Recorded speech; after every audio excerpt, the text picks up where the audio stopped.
corridor. Il a indiqué certaines pistes concrètes et des solutions durables mises en œuvre par le gouvernement de la République, dont notamment les mesures de sauvegarde. À l'issue des différents travaux à Kinshasa comme à Matadi, il a été relevé des constats qui ont abouti aux recommandations suivantes. En ce qui concerne les infrastructures, la modernisation des infrastructures aéroportuaires et portuaires, la construction des routes, des viaducs, en vue de lutter contre les embouteillages, la construction des routes modernes et aux normes plus larges, ayant moins de virages avec des signalisations de marquage et séparateurs, la réhabilitation de la route Njili-Brasserie jusqu'à la RN1, la relance du trafic sur la voie fluviale Matadi-Boma-Banana, la nécessité d'utiliser des instruments de planification urbaine au regard de la densification des villes et agglomérations du corridor ouest, donc pour toutes les agglomérations.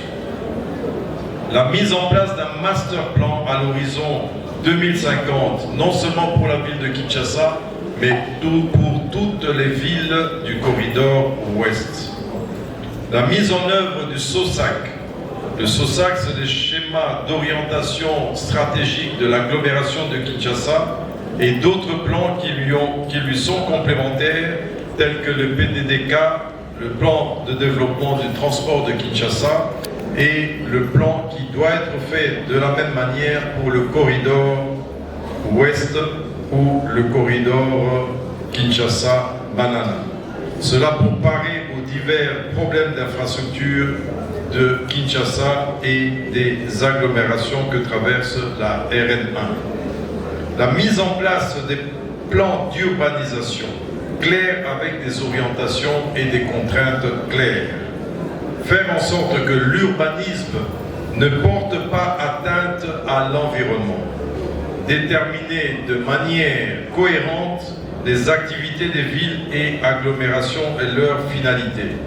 La promotion des matériaux locaux, la promotion des partenariats publics-privés, non seulement au niveau central, mais au niveau des ETD également. Sur le plan foncier, l'amélioration de la gouvernance foncière pour éviter les problèmes de logement et l'étalement des villes en préservant des espaces fonciers qui serviront à accueillir des nouvelles villes ou des cités satellites. La coordination des acteurs étatiques qui interviennent dans l'occupation des terres. En ce qui concerne l'environnement, la mise en place des PPP ou les partenariats publics et privés pour la gestion des déchets à tous les niveaux. Le quatrième point, en ce qui concerne l'énergie, c'est d'encourager le recours au GPL, gaz pétrole liquéfié, en vue de protéger, de préserver l'environnement, nos forêts. D'encourager et promouvoir l'utilisation des énergies renouvelables. D'encourager la création des mini-centrales solaires et hydrauliques pour booster le développement en milieu local et rural. En ce qui concerne l'agriculture et l'industrie, encourager la production agricole locale, familiale ainsi que mécanisée. Encourager l'entrepreneuriat de masse, conclure des accords avec des confessions religieuses pour relancer différentes filières agricoles. Ce qui concerne le partenariat public-privé, les encourager dans le domaine des activités industrielles, petites et moyennes industries.